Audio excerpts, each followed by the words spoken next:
एक बार की बात है। एक घने जंगल में भोला नाम का भालू रहता था।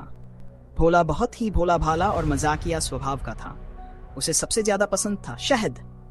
जंगली जानवर जानते थे कि अगर कहीं शहद का छत्ता हो तो भोला सबसे पहले वहां पहुंच जाता। एक दिन भोला जंगल में शहद की तलाश में घूम रहा था। काफी देर तक उसे कोई छत्ता नहीं मिला तो वह मायूस होकर एक बड़े पेड़ के नीचे बैठ गया। नजर पेड़ की सबसे ऊंची डाल पर चमचमाते हुए एक जादुई मधुमक्खी के छत्ते पर पड़ी। अरे वाह, इतना बड़ा मधुमक्खी का छत्ता। अरे इसे तो मैं अकेला खाऊंगा, किसी को नहीं दूंगा, मजा आ जाएगा। जैसे ही भोला छत्ते के पास पहुंचा उसमें से एक जादुई मधुमक्खी निकली और बोली, भोला भालू, यह छत्ता तुम्हें ऐसे ही नहीं मिलेगा। तुम्हें मेरी 3 चुनौतियां पूरी करनी होंगी। भोला ने जोश में कहा, चुनौती? मुझे कोई डर नहीं, बताओ क्या करना है। मधुमक्खी बोली, तुम्हें खरगोश के साथ दौड़ लगानी होगी और उसे हराना होगा। भोला थोड़ा डर गया क्योंकि वह भारी भरकम था और खरगोश तो बहुत तेज दौड़ता था, लेकिन उसने हिम्मत नहीं हारी।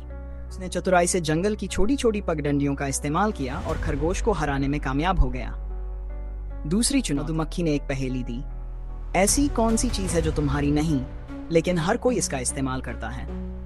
भोला सोच में पड़ गया। उसने अपने दोस्त मोंटू बंदर से मदद ली। मोंटू ने मुस्कुराते हुए कहा, भोला, इसका जवाब है नाम। भोला ने सही जवाब देकर दूसरी चुनौती भी पार कर ली। तीसरी चुनौती, बहादुरी दिखाना। आखिरी चुनौती सबसे मुश्किल थी। मधुमक्खी ने कहा, तुम्हें शेर की गुफा में जाकर बिना डरे अंदर जाना होगा और वहां से एक पत्ता लेकर आना होगा। भोला थोड़ा डर गया। उसने हिम्मत जुटाई। वह शेर की गुफा में गया और देखा कि शेर गहरी नींद में था। वह धीरे से गुफा के अंदर गया, पत्ता उठाया और बाहर आया। तीनों चुनौतियां पार करने के बाद जादुई मधुमक्खी बहुत खुश हुई और उसने कहा, तुमने अपनी बहादुरी और चतुराई से साबित कर दिया कि तुम इस शहद के हकदार हो। अब यह जादुई शहद तुम्हारा है। भोला ने वह शहद खाया और जैसे ही उसने पहला चम्मच खाया वह और भी ताकतवर और तेज हो गया।